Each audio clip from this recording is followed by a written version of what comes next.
quorum yet, I'm going to ask us to get started. No, I took them out Friday. So if you could take your seats. I'm going to be up there. Okay, I'll bring them out Friday. You got one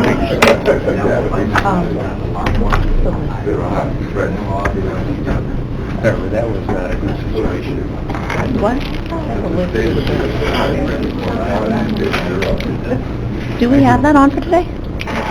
Okay, guys, before we officially open our meeting, I'd like to get us started. We have two guests here today from DEC who came up. One is from the Albany office, and that is Eric Obrecht. And then we have Russell Hike, who is one of our regional DEC employees, and they are both in the Office of Remediation. They are going to talk to us today about PFOAs statewide and a little bit of details about what's happening in Warren County, and also looking forward into the future, what is happening at the state level with this particular issue. So if everyone can please sit down. Dennis, no. And give your attention to Eric. Thank you so much for coming, making the trip today, and for sitting tight while we were finishing up our prior committee meeting. Thank you very much, Eric. No problem. Supervisor Loeb, do you want to say something? Actually, so you don't get away from it, I'd like to make a motion we accept last month's meeting minutes. Thank you. Second by Supervisor Hogan. All those in favor, please say aye. Aye. Opposed? Thank you. Carries. All right, Eric, the floor is yours. All right, great. If you can't hear me, let me know. Hopefully I'll be able to speak loud enough. So the state, as you know, we call it PFOA, but we call emerging contaminants. It's one of the things that came to light back in 2016. The focus in this area has been mostly the PFAS contamination that we experienced in Hoosick Wells. And since then, we've done several things at the state level to address that type of contamination.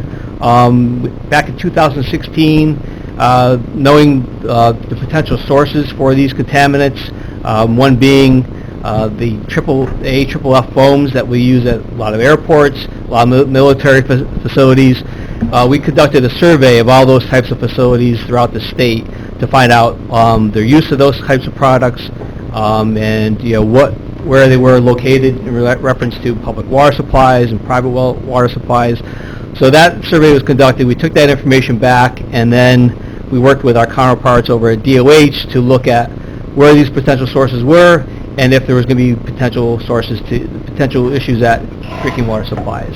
And from that information, we did go out and we did do some sampling at a lot of public water supply wells. Based on that information, we had some criteria that we established to make that determination. So during that, the next thing that we're doing now is we're looking at all our old Superfund sites. We have a bunch of Superfund sites throughout the state where we're going back and retesting those for these constituents. That's underway right now. We have 4 or 5 sites in this area in Warren County that we've looked at. We've got some results back. Some of them we're evaluating whether or not there could be potential impacts to private well supplies here and public water supply wells. I can provide some details if you'd like on that. Yeah, go ahead. Yeah, okay. We have the Glen Spalding landfill, which is on Luzerne Road. We did do some testing there. Oh, actually, they're going to be doing testing this upcoming year. They're working with the city to address that and do some testing once they resolve some issues there. So we anticipate next year to have that testing done. We have the Luzerne Road site, which is again on Luzerne Road in Queensbury. We did do some testing there. We found some lower levels of contamination. They are going to be looking at potential private wells in the area there to do some testing there with DOH. We have the Sibagagi main plant, which is on River Street in Queensbury. There we don't anticipate there to be any impacts to public water supply wells, but we do have some detections, and we'll continue to monitor that, and based upon the proposed regs out there for drinking water, we'll be evaluating what needs to be done there next. We have a Niagara Mohawk site, which is on Corinth Road. which is basically a sediment site, and it's on our registry as due to PCB contamination in the river there. And I know they're looking, there won't be any testing done there because there's no monitoring wells, and it's a sediment site, so we won't be testing for PFAS there. And then we have the Niagara Mohawk MTP site, which is on Mohegan Street in Glens Falls, which will be doing testing this upcoming year. So we are addressing it. I deal mostly with Region 5, which is this area, and Region 1 down in Nassau and Suffolk County. And we're testing all our sites. Any new sites that come into the program, these constituents will be looked at as one of our normal constituents. Every site that will be testing for these constituents as part of their regular investigation out there.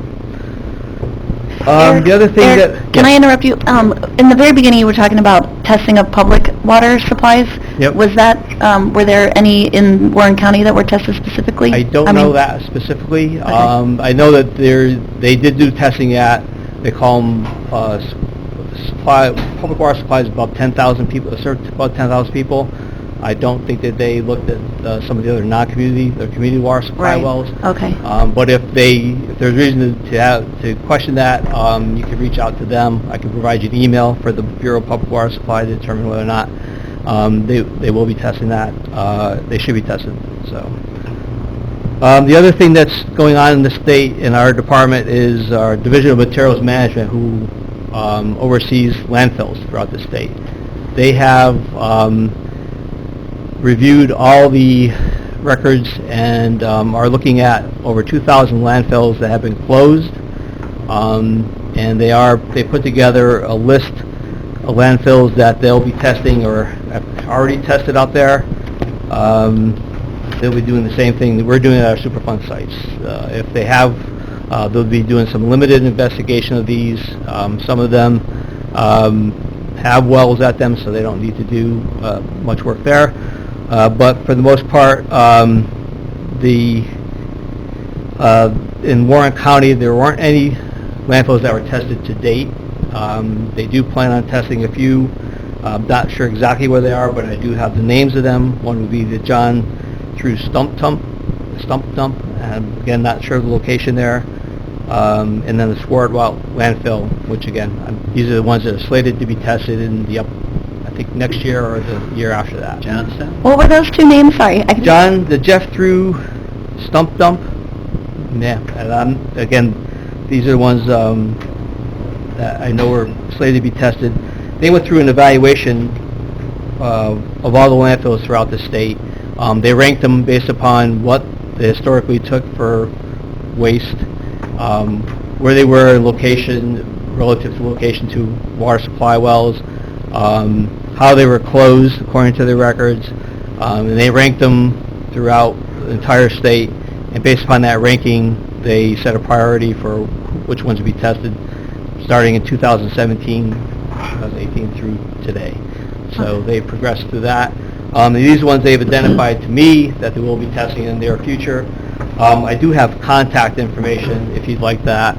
I can provide it to Claudia after this, so you can reach out to the person ahead of that to find out if and when they do plan on testing some of the other landfills in the county. Great.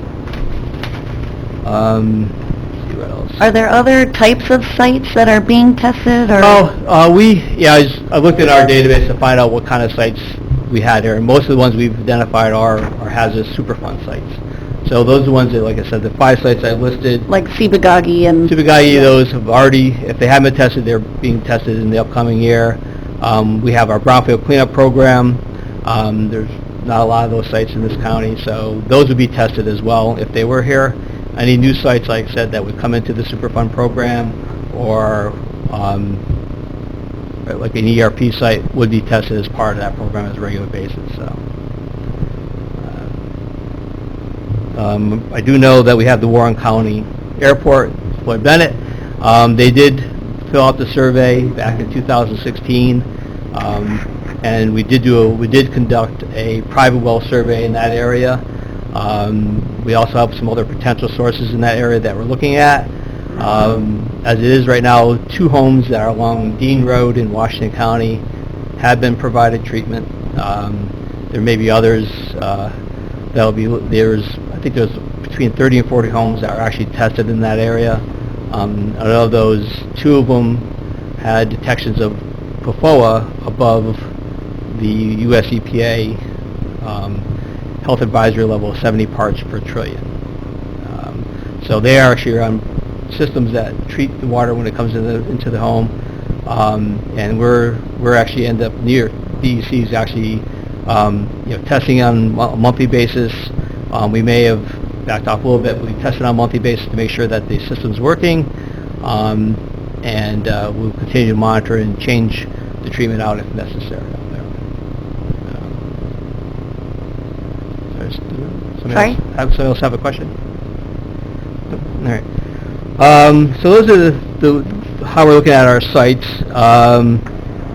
Right now we are the New York State DOH proposed a drinking water standard in July that is currently under review.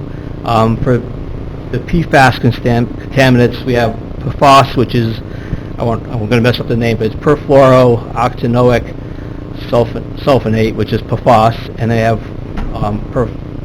perfluorooctanoic acid, which is PFOA. And these are the 2 constituents that will be part of the proposed drinking water standards. Right now, the proposal is looking at 10 parts per trillion for each of those constituents as the drinking water level.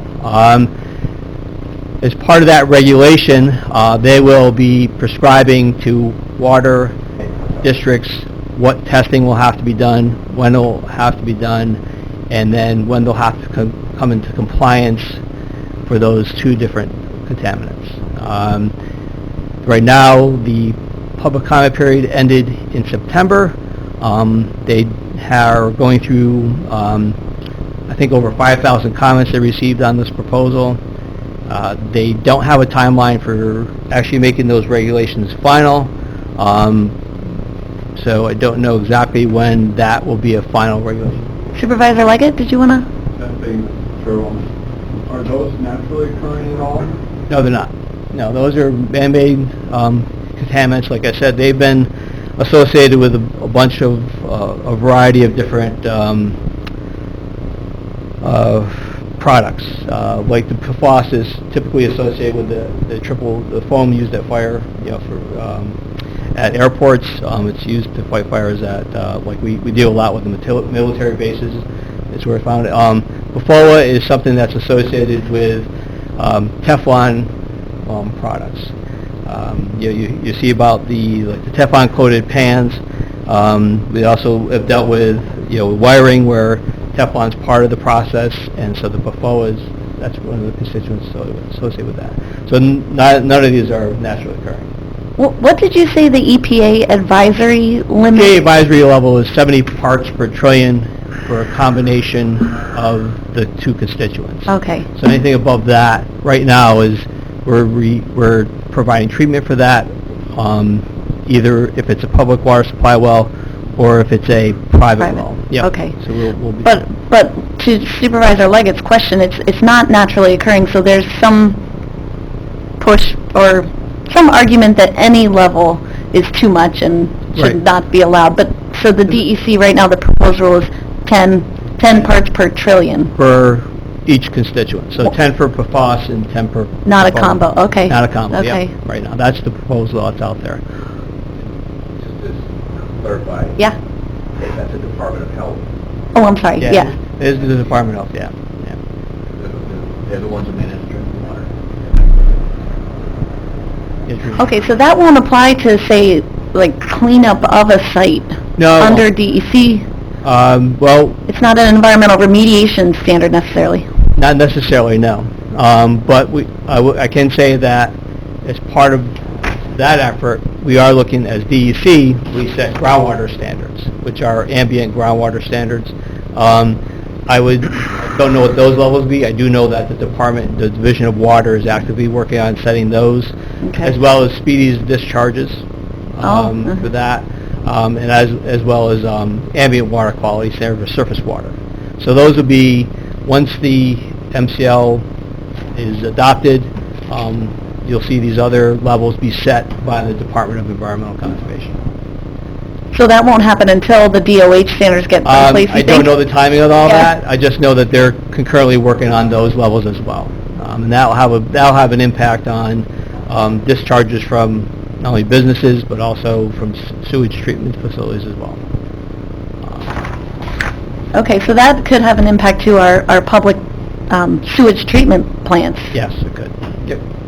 Okay. I don't know, like I said, I don't know what the levels will be set, but I do know that they're looking at setting those levels. Right. in And conjunction are with we even do the testing for those in sewage? I believe they have on a limited basis. I don't know exactly how much testing's been done, but I do know they've looked at that. So, I mean, I'm not, that's not my Yeah. program, so it's Yeah. just, I mean, I could definitely find out who you can contact about that. Okay. Yep. One of their questions that came up is if we had foam, Claudia had asked me the other day, what would we do with our old foam? We did have a program back in 2017, 2018, which did reach out to communities where we would actually work with them to obtain that and get it, take it off your hands and get it destroyed, treated and destroyed. You're talking about the firefighting foam at Firefighting foam, the yes. airport, okay. Yes, the airports Yeah, and all the different facilities that use those. And I don't know if that's still a program in place, but I can provide you the contact for that as well. So Matt Franklin, he handles our division of, I think it's Division of Emergency Services, and I'll provide you that contact. Okay. I did reach out to the airport manager, but I didn't get an answer back from him where we are with that. Use of the foam at the after airport. they had filled out the Okay. survey, you did use it. You had it on the property. I'll put it that way, the way it was filled out. Whether they had used it or not for firefighting, I don't know that. Okay. Indicated in there. Administrator Moore? Yep, basically, the way those tests work is they have, they're supposed to administer a percentage of foam to water, and they measure that out to make sure that it works properly. We now have equipment that will essentially substitute water for the foam, and it's metered so that you're essentially using water for the test. You're not shooting out the foam anymore, and it makes sure that your machine is calibrated to put the proper amount of foam in there. So we no longer shoot this out unless, of course, there's a fire, and we have to control the fire. I saw though that there was legislation that was going to mandate that you couldn't use that type of foam. If that happens, is there a replacement firefighting foam? I don't believe so. What's being marketing, for lack of a better word, is they have foam with the same kind of constituents. Right now, the two that we're dealing with are they call the longer chain PFAS, which don't get too technical, but they have carbons that determine the length of these constituents. And so the longer chain are 7 and above carbons on this. The foams we look at now are 6 or less carbons for the fluorinated compounds. I do know there's federal legislation that's looking to replace fluorinated constituents in all these foams on the federal level. But that hasn't happened yet, but I do know that they've looked at these shorter chain fluorinated compounds as part of the foam of AFFF.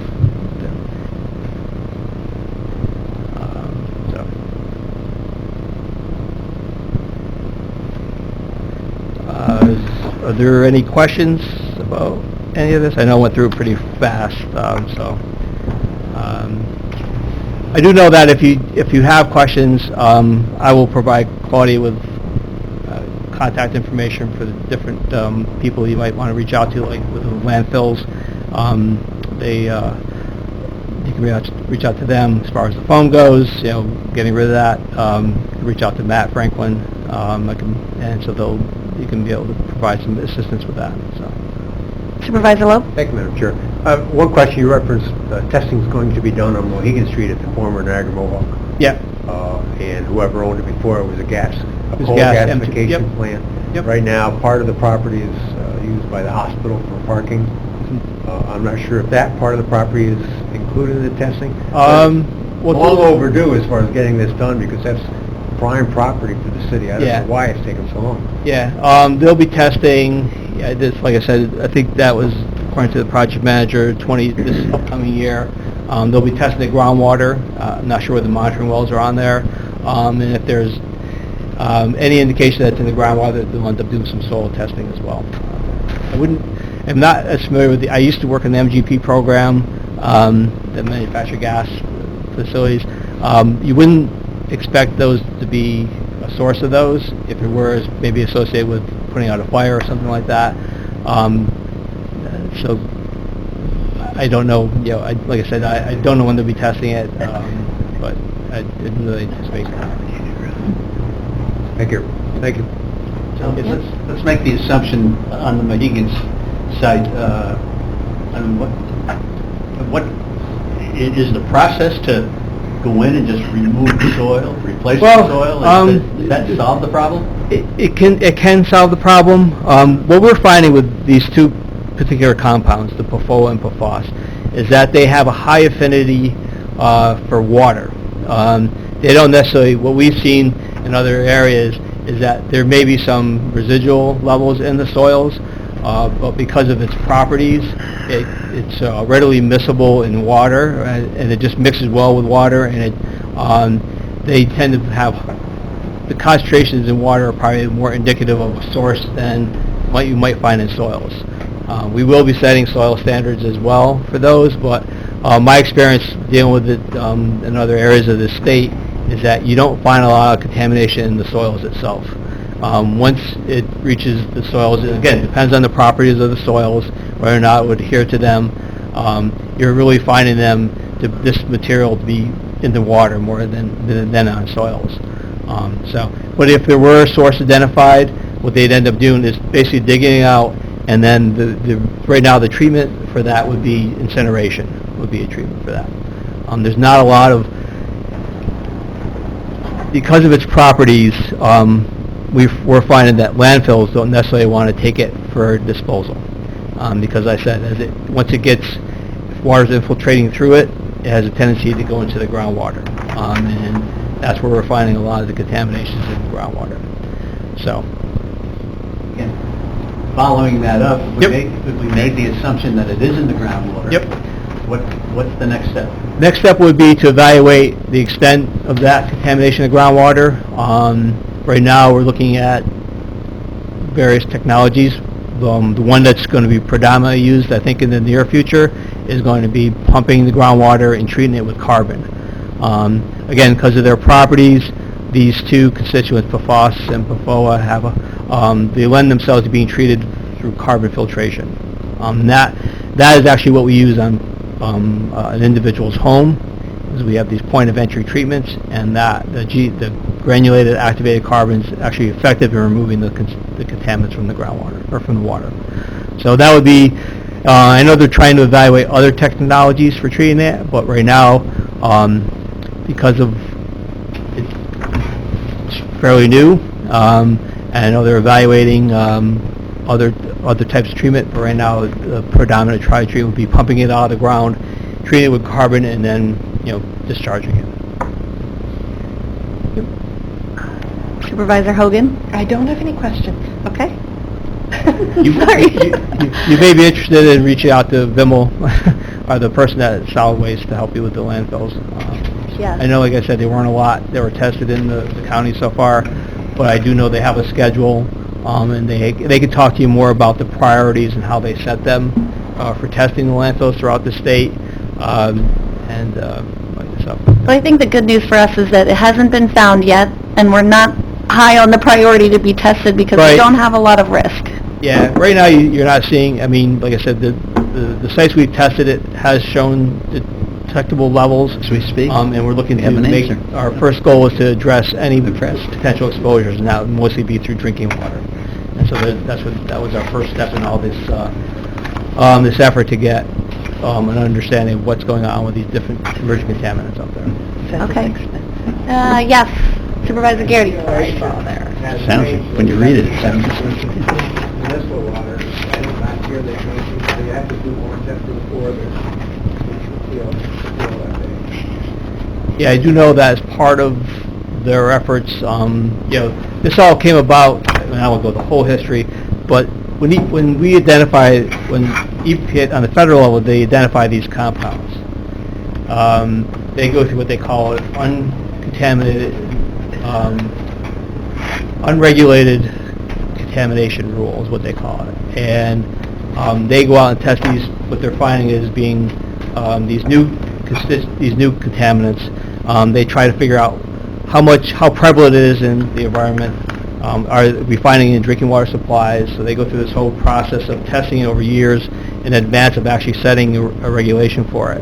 And this came about probably late 2010, 2012 area. They started looking at PFOS and PFOA a little closer, and then because they were finding it at different locations throughout the country, and that's where they started testing water supplies at that point. And I know that in other areas of the state, they've already taken the initiative to test their own water supplies to make sure, to see what they're going to be faced with as far as if they're going to be above the proposed rule out there, the 10-10. So. Eric, do you know if a drinking water system does detect it, are they required to put that in their drinking water report? I don't believe they're required at this point in time to put in the drinking water report. Okay. It's not regulated as a drinking water constituent Okay. right now. Okay. Supervisor Hogan, this time? Are the PFOAs and PFOS in the EPA's top 20? I know that they're, I would say, yeah. I mean, I don't know exactly where they say. I know that they were evaluated. They go through this process every so often for new constituents. So they are, as far as top 20. I know right now there's a comment period with the EPA for there's 20 compounds that they're prioritizing. Yeah. This may be the new look at other constituents now. EPA looked at these. They were probably in the top 20 back in 2010, and that's when they started looking at them back then. So I don't know if there'll be a federal regulation set for it. I do know that we're moving forward with the state's proposed right now. So they, every so often, like I said, they go through new constituents that they're finding in the environment, and then they rank them, like you're saying. So I think these are, not that they're forgetting about them, but I know that they've already looked at these as in their top 20 as far as the unregulated contaminant rule. So. Great. Anybody else? Okay. Eric, I know you told me you're retiring soon. Retiring so soon, yes. We appreciate you coming and Yep. passing on to me contact information. Yeah, I'll actually send you this, not presentation, but the notes I have Your notes. with Yep, all the great. contact information in it. There will be a phone number for somebody who will be replacing me, a general number to call in the interim. But yeah, so you have my card, but it's probably only valid for another week. Brilliant. Well, we always have Russell. We can Yeah, we can reach out to Russell Russ. knows who to reach out to in the central office. Yes, Russ is he's a mainstay up there for now. So For a short timer as well. Hey. I'm sorry I went through it so quickly. I just didn't want to take up too much time. But if you do have questions, feel free to reach out to me through email. Or, No, that was great. Thank you for your time and for coming up here. Congratulations on your retirement. Yeah. I'm sure you're going to miss the state of New York, but we wish you the very best. Yeah, I'll be around. I'm not going anywhere. But yeah, it's this has been an interesting time at the department with these changes going on. It's quite challenging, and I think it's a long way to go. But hopefully we'll get there. But anyway, so thank you. Thank you. Thank you you. both. Okay. Before we go on to our agenda though, Lexi, I was going to let Chris Belden go so he can talk to us about what's happening. Well, fine. She has... Yeah. Please don't leave committee members because we need a quorum after Chris. She can have it. That's fine. You sure? Okay. Okay. All right, go ahead, Lexi. Thank you, gentlemen. Thank you. Thank you.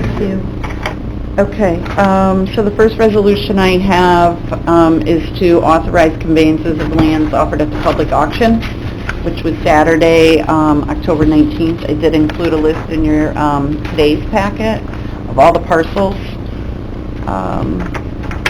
So I move forward with that before I have any discussion on that, because I want to talk about the non-sale parcels. Can I have a motion to bring this to the floor, please? Supervisor Dickinson, seconded by Supervisor Hogan. Discussion. Lexi? So we had some parcels that didn't sell, but actually I would like to discuss the first parcel on the list that did sell, and the bidder decided that day of the auction, I think that afternoon, she went to the auction, or she went to her bank and canceled her check. So we offered it to the second bidder, who did not want to pay what he offered in bid. So we don't have a bid on that. This parcel's kind of a concern for the town of Chester, because they would really like to see something done with this. So, after talking with Craig, I did reach out to, Oh, my bad. Got it. I did reach out to our county attorney, and I also reached out to Julie Butler about our contract we have with the auction company. And Supervisor Leggett would really like to see this parcel sold. So it's a matter of how we would move forward with that, because we did take title. In our contract with the auction company, we do have language in there from them that says the ability to post unsold or failure to close properties on our high-traffic online website. So this is something that the auction company does offer doing. I spoke with Mary about it last week, and she says because we've never done it before, she would have to look into it a little bit. Julie seemed okay with what we had on our contract with being able to move forward, but her recommendation was also for Mary's opinion on this. So I'm not sure if our county attorney, Cassane, spoke with Robert about any of this. Well, At a time? County Attorney Cassane is here, and so I think she can speak to it. Oh, I'm sorry, I didn't see her. She just walked in. Okay. So, I don't know, Mary, I don't know if you had a chance at all to look into any of that. Are you talking about the property that already went through the foreclosure process and get sold at the auction? Correct, it got sold, but she canceled her check, and then the second bidder did not want to pay what he was bid in at. Yeah, so doing it through the online auction is fine. Other counties do that with their properties, and they do it through this auction company, so it's fine. Right, and Julie said that since it was already part of their proposal, Contract. we It was part were of fine it. to move forward that way. Yeah.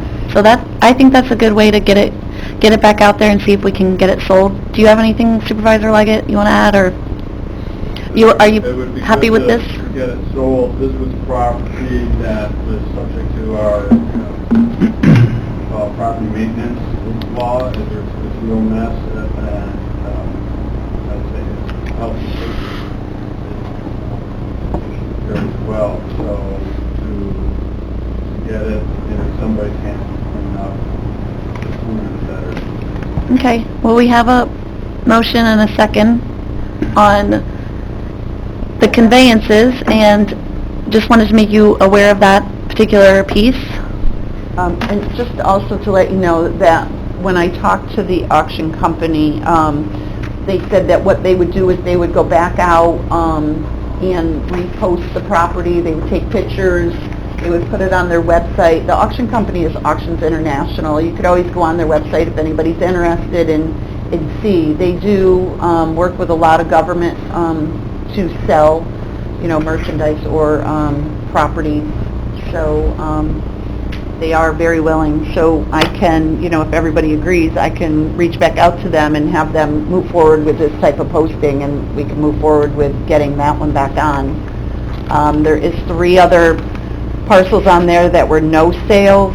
I don't know if you want to discuss those today or not. I did bring some little maps of those parcels, and some of them have been through our auctions before.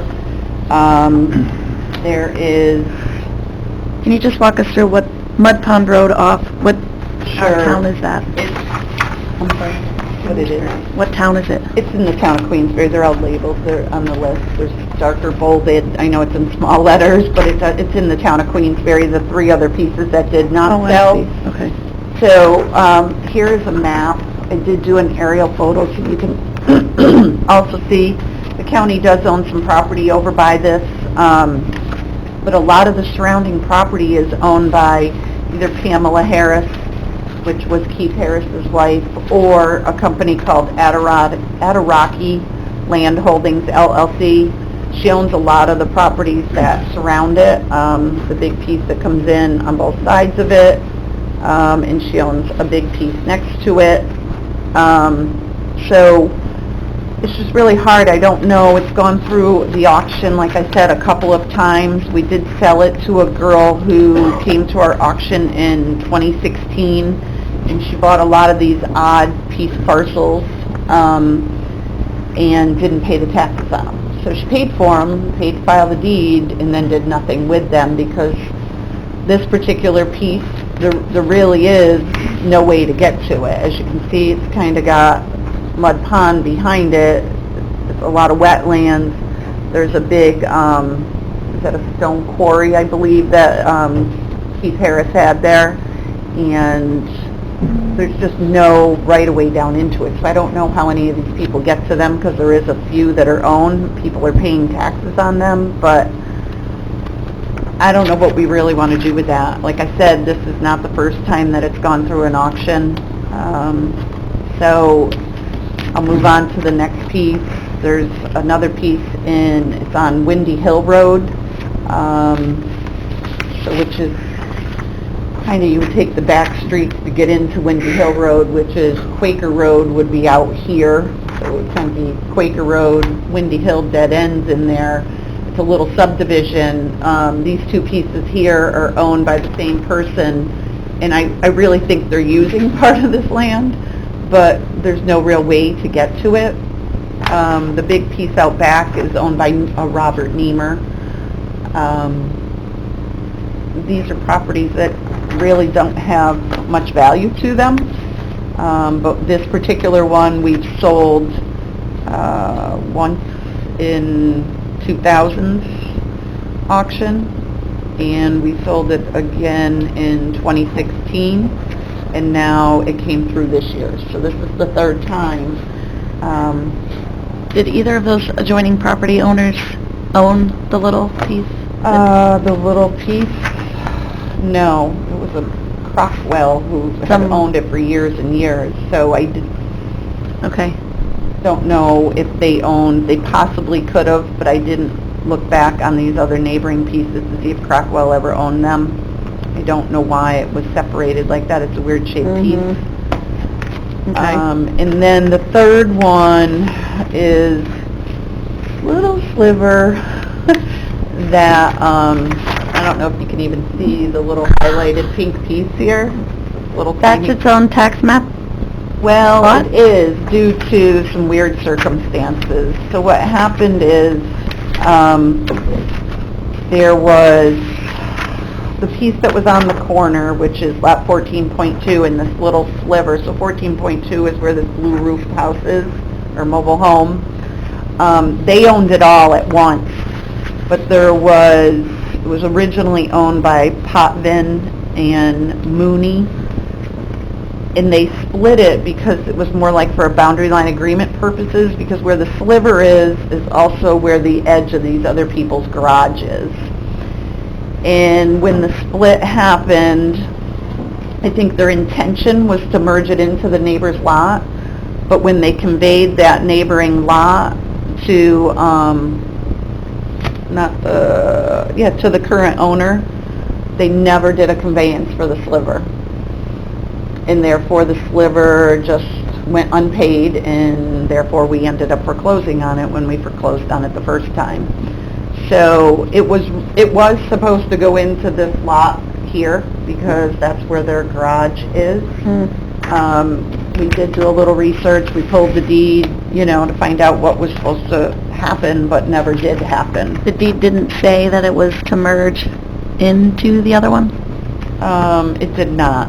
to not have that language in there. That's too bad. They did include, there was a little bit of a survey that was done by Van Dusen and Steve, which depicts the sliver again, but nothing was ever done. And the intention really was to go into a piece of property that is currently owned by an Edward LaRoe, but it never happened. So we're stuck with these little pieces that are not selling. I just don't know what we can really do with them. I don't know if Mary can shed any insight on what we can do with them. Well, it seems to me like all three of those should go to an adjoining landowner. I don't think the county has any interest in those little pieces from what it looks like. Yeah. So, Lexi, could you reach out to adjoining landowners and see if any of them are interested, and if we have more than one, we'll come back to the committee and maybe do some type of bidding process Okay. if we need to, but I'm Sure. guessing there may not be much competition. Right. Okay. That's fine with me. I can reach out to them. I will. Like that last one, it seems to me it should go to the one that owns the garage, but the first one, it could maybe go to either that person who owns the giant lot or the other person next to them that you said is using the lot. Right. Oh, this one on the Mhm. second one, yeah. Maybe that person using the lot would want to, That one, Own when I it. did go out to post because I couldn't get to it, knowing that that guy I felt was using it, I did leave him a message in his mailbox, but I never heard from him. He's never reached out to me, so, but I Okay. will try to look him up and see if I can get a phone number and actually physically talk to him. okay, great, thank you Yeah. very much. Yes, Supervisor Lopez. Madam Chair, the three properties, the sliver is not an issue. The one in Windy Hill, surely the people are using it. At the very least, they're dumping their trash, their lawn stuff in there. But I'm wondering about Mud Pond shoreline. Do we have any liability for that sort of thing? What do you mean, Bill? Could something happen where, oh, geez, that happened on county land? I don't think so, because there really isn't access. The only person, I think, when you look at the map, that can really get down there would be the Harris people or Adiraki. Because Oh, that's I fine. can't find where anybody else has a right to cross, where anybody else has a right to cross over to get down to this. What if they sponsored a party? I'm sorry, what? What if they sponsored a party or something? Just because it's them doesn't mean they couldn't sue the county. Would there be This an particular opportunity for something bad to happen? piece isn't right on the water. It's a piece that's neighboring the water, but it doesn't actually physically Or front. it's not bordering? No, here's the aerial photo. It's kind of hard to see. It's this little one in bold, but it Oh, I doesn't. see. Her property would front the water, but not the All right, it looked the like you were county pointing, acquired. finding out the peninsula. Treasurer Swan? Yeah, Okay, just, thank you. and I don't know if this still holds case, if you have to ask Mary, but years ago, I had the same concern about property that we had taken for back taxes and maybe had to hold on to for a while. And I talked to, it was Martin Oppert, who was the county attorney at the time, and he said that per law at that time, that the county could not be held liable for anything that happened on that property because we took it for back taxes. Now, I don't know if that's still the case, but that was the case back then. Thank you. We can ask Mary to look into that. I don't think that's a major concern, especially since it's not right on the water, but we can, That was my concern, No, but... there really isn't a mud pond. I mean, and you also have to understand that this is right downhill from the Cap landfill site in Queensbury on Ridge Road. Mm-hmm. Okay? So, I mean, it's not a good spot, it's not an ideal location. So, it's downhill and the water goes down from the Cap land site, goes right over the top of this property along those others, so not exactly pristine partying spot. Okay. No. Yes, Supervisor Dickinson? I think Alexi's approach to these people should be one in which we'd simply like to get rid of the property and have them absorb it at their expense. Or we wouldn't charge them anything. I think that's the point. Yeah, I think we don't have to go out to a bidding because we took it in foreclosure. I'm just, want to be fair to both the adjoining landowners. If someone's willing to take it off our hands and start paying taxes on it, again, that would be great in my mind. For the recording fees? Yes, yeah, Because right. I don't have We've done that in the money past. budget. Right. Require them to pay for the recording and doing the deed. Yep. Yes, Supervisor McDevitt. I'm very hesitant to bring up the next topic, okay, because I don't want to be here till 3 o'clock in the afternoon, but, and I know there's a motion and a second on the floor. But trying to better understand the consistency of someone coming the day before the auction, a lawyer with a check in his hand to take care of overdue taxes, and somehow he can't get that resolved.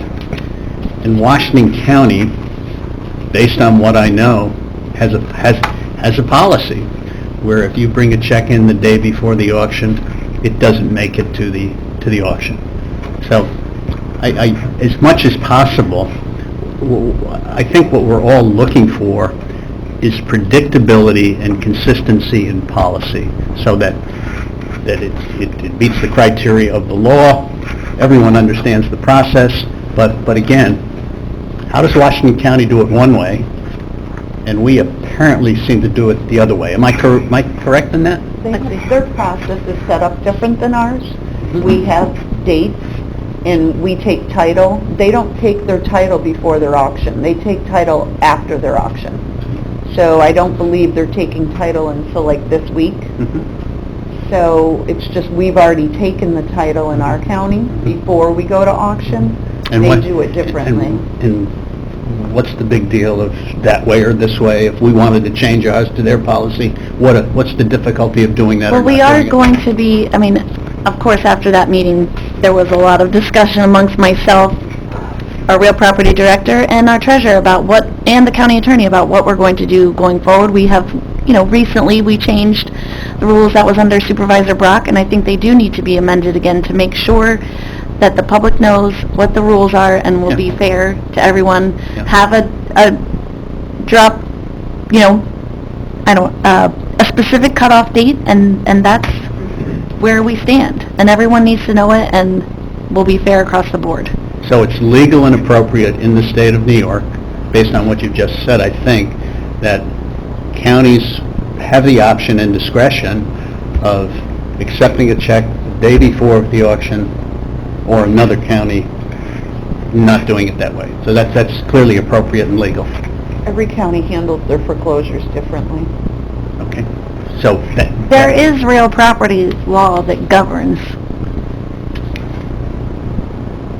There is, like deadlines. That's why we have a date of this year it was July 12th for the last day to redeem, because they have 90 days from when the petition is mailed in the spring to pay their taxes off. Warren County went above and beyond and decided to do a last chance meeting. Nobody, to my knowledge, in New York State has that last chance meeting but Warren County for the foreclosure process. So we give them that extra step. I'm only making one point. That is, the day before the auction in Washington County, apparently you can bring a check in. I don't know that that's true. Is that It is. true? You can. They accept payment up until close of business on Friday. Okay. But they do it because they have not taken title, and that's their last day to redeem. Okay, that's okay. I just wanted to Yeah. bring it up. We don't need to discuss it today. I will put it on the agenda for future discussion. Yeah. Thank you very much. Appreciate it. Yes. I know Supervisor Simpson wanted that as well, and he is not here to voice that, so I appreciate you bringing it up. Supervisor Dickinson, did you want to add anything, or do you want to wait? No, I'll wait. Thank you Thank you. very much. Okay, I'm going to call the question, which was authorizing the conveyances of the land offered at public auction. All those in favor, please say aye. Aye. Opposed? That carries. Thank you. Okay. Okay. You have your marching orders on the others. Thank you. Next is to designate the Warren County Auditor to approve the New York State Real Property Tax Law correction of errors and/or applications for refunds. This is pursuant to Sections 554 and 556 of the New York State Real Property Tax Law. I don't know if you remember, but back in the beginning of this year, we passed this resolution to move forward with our corrections, and we allowed our auditor at that time to be able to sign off on our corrections, because New York State had recently changed their applications for corrections, so it needed to be handled a little bit different than the way we were. So this resolution is to be able to go into effect for January 1 of 2020, so we don't have any backup on signing off for corrections of errors on the town and county bills that come out January 1. Are these corrections going through your office first, Lexi? They do. We fill out, I have to do research on it and make sure, you know, what's going on with these corrections, and I can either approve or not approve on my end, or recommend approval or Right. not. And then it would go before Carla, our auditor, if it's under $2,500 for her to sign off on. And it's also set up, if for some reason Carla's not available, our county treasurer can sign off. Okay. So you're doing the first look and recommending Yes. action, and then under this policy, less than 2,500, Carla can Anything make the above final that, approval. I would bring it to committee, and then it would go before the full board. Can I have a motion? Is that one Supervisor Dickinson? Yes, make that motion. Supervisor McDevitt on the second. Any further discussion? Questions? Call the question. All those in favor? Aye. Opposed? Okay, that carries. Thank you. Okay, next is, I'm doing two more, all right. So is to delete the additional foreclosure charges on Chester parcel 104.10-4-5. This parcel just went through the board meeting. This was the one that the town of Chester wants to acquire from the county. So we just need to go through, this is so that the county treasurers can clear their records. There's additional charges, and I did attach them so that you can see them. There's fees for the abstracting, the postage fees, the publication fees, and posting fees. So those would need to be deleted for accounting purposes in the treasurer's office. Supervisor Make that Dickinson? Supervisor Hogan on the second. And just to clarify, this is our normal policy under the town taking ownership Yes. procedure? Okay. I'll call the question. All those in favor? Aye. Opposed? That carries. Thank you. And the last resolution is to delete the outstanding taxes on Queensbury parcel 309.5-1-1/121. This parcel no longer exists. It was suffixed out for exemption purposes. It was a mobile home and a mobile home park. And in order to get exemptions, for that person to get like their senior exemption as an aged or a star exemption, the assessor has to suffix the parcel out so that they can get that. Otherwise, it's the overall mobile home park. Mobile home park pays their taxes are current. It's just this mobile home. So we need to delete those outstanding taxes because this parcel is no longer existing for that purpose. Thank you, Supervisor Dickinson. I'll move that. Second by Supervisor McDevitt. All those in favor? Aye. Aye. Opposed? Carried. That's all I have. Treasurer Swan? Yeah, if you're done, Lexi, I don't want to... Nope, I'm all done. Okay, thank you. I would just like to ask if the county attorney could look into the fact whether we have any legal recourse against the person who was the successful bidder and then stop payment on their check on Monday morning. This happens about once or twice every auction, and I'm just wondering because in my opinion, okay, they've entered into a contract to purchase this property, they put a deposit down, and then canceled the check, stopped paying Yeah. on the check. So, do we have any, I guess I'm asking, can we look into that and see if we have any legal recourse against that person to get that deposit and the prior premium that's owed to the auctioneer? I think that would be prudent to do. Look at what we've got available to us now to see if we can have any recourse. And the other thing I would like to do is change that policy that says we'll take personal checks. In my mind, it should be cash or certified funds. We don't accept the funds. The auction company accepts the funds. that day, and then they give us our money. Mhm. And so if somebody bounced a check, they would go after that person, not us. We set it up so that they were the ones accountable for the funds. But it also allowed them to cancel that check, It if did. it were not a personal check situation. Well, we've had this It's hard with discussion. certified funds. It's hard with certified funds because nobody You don't know what knows you're gonna pull. Mm. how much they're going to have to pay for a particular property auction. And the auctioneers cut off, at the end of the auction, you got like an hour after the auction or less to pay off what you owe for your deposit, which doesn't give you enough time on a Saturday to go to a bank, certified check to bring it back to pay for it. So I know in the bank foreclosures, though, people come with certified checks of a certain amount, and sometimes it's over 10%, but that's okay, they're putting it down as a deposit towards the price. I mean, that can be a discussion before the next auction. Mhm. What we do in my office, when somebody buys something of this, we require certified funds or cash when they come in to pay the balance. Right, but that doesn't stop them from this. Okay, we can talk about it further. But, Yeah, I would just like to see if we could look in, because this particular individual, I don't know why they bid, but they knew that they were not going to be able to buy the property because they had outstanding taxes. And that's one of the rules of the auction. You can't bid and buy a piece of property at the auction if you have outstanding taxes in Oh. the county. So they knew that they were not going to be able to purchase the property.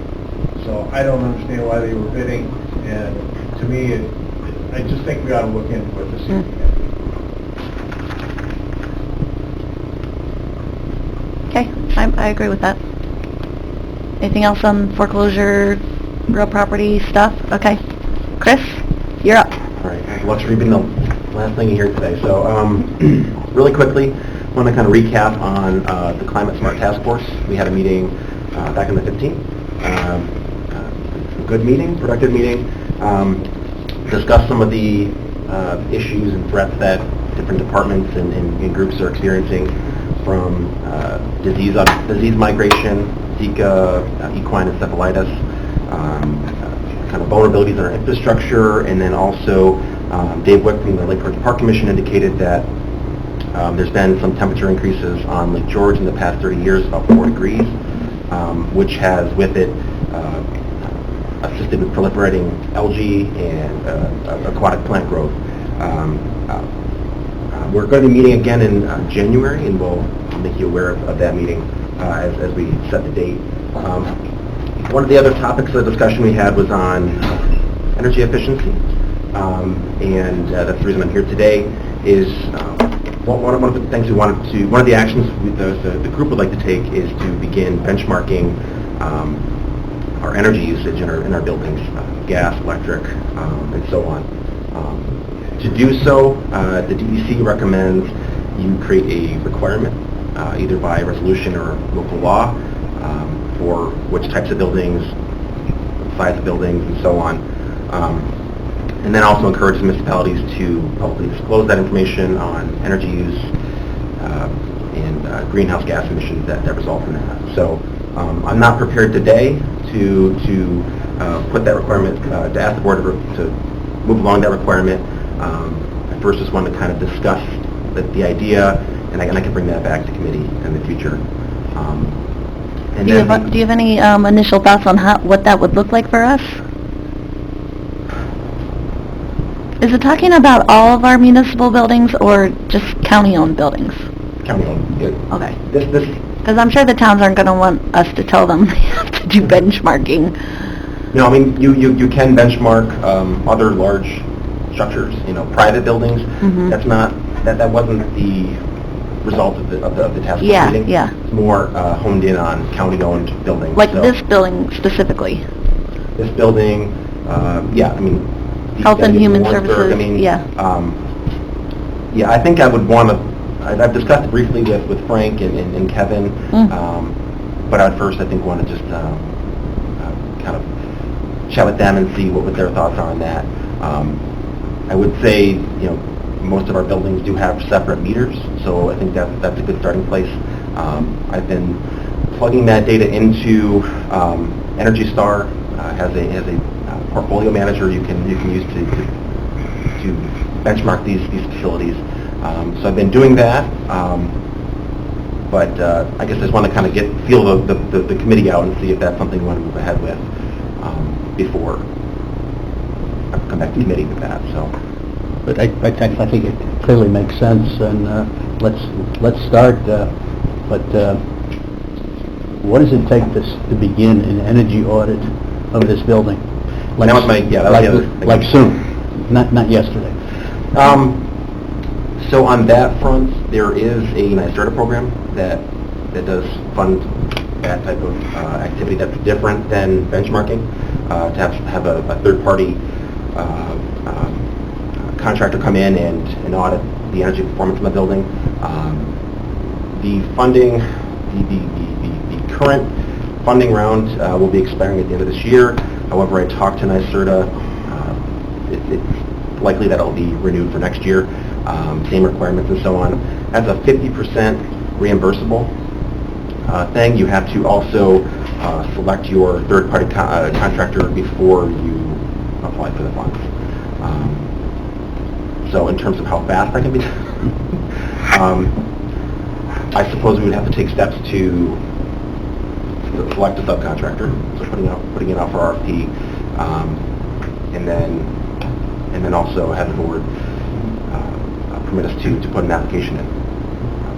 So what would be the first step to just kind of get us moved? Do we need any action, or is that something you would just kind of start, or? I'm not sure of the rules of the road with Maybe Ryan can help. with the board putting out an RFP for that service. I haven't really talked to the county administrator to that end, so don't mean to catch them off guard today. I think you could do a little more homework and bring back to us an action item for the next meeting. Talk to the administrator and find out how we may pay for our 50%. I personally think it's money worth being spent if we can make our building more efficient and cost us less to operate. Wouldn't it make sense to just have irrefutable, accurate information that we can look at and make a logical decision? I mean, it just kind of, that's how the world works, hopefully. No? Are you Mike Wild speaking for us? No, I am not. Just kidding, sorry. So I think a couple things there about the benchmarking.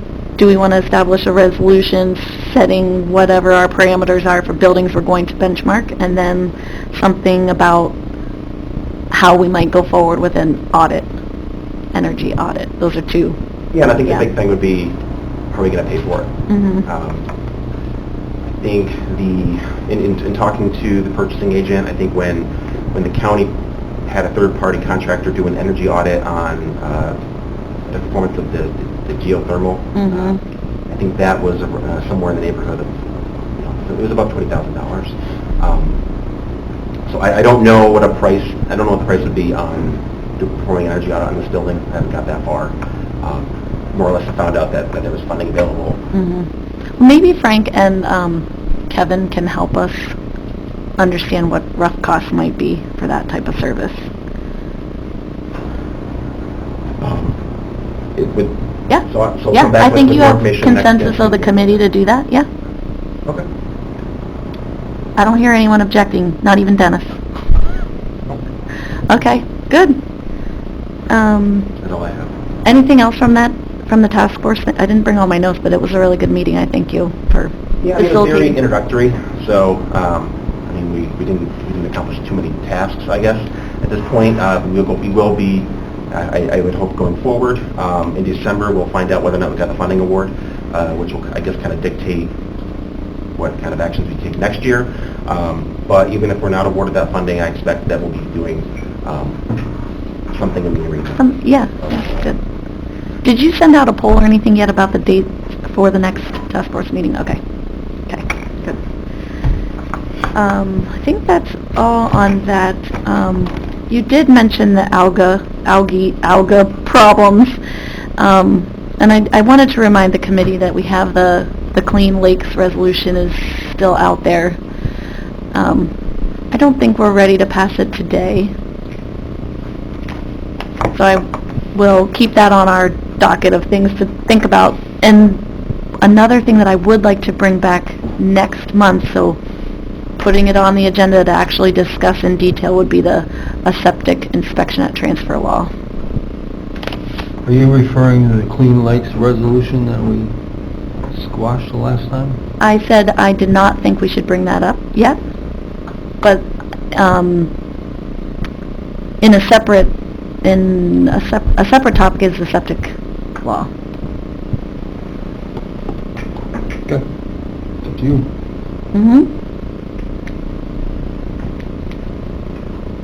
Because one reason I don't want to talk about the Clean Lakes resolution is John Stroud had concerns and he's not here today. Okay. So, Well, it's just penalty for not being here. that's right. I thought about trying to get it passed, but no, I won't do that. Like the rest of us. All right, anything else? Chris, Lexi, Treasurer, Brian, Tammy, any updates? No, okay. All right, great. I'll take a motion to adjourn, please. Supervisor Loeb, Supervisor Hogan on the second. All those in favor? Aye. Aye, thank you. Question for you. Very quiet.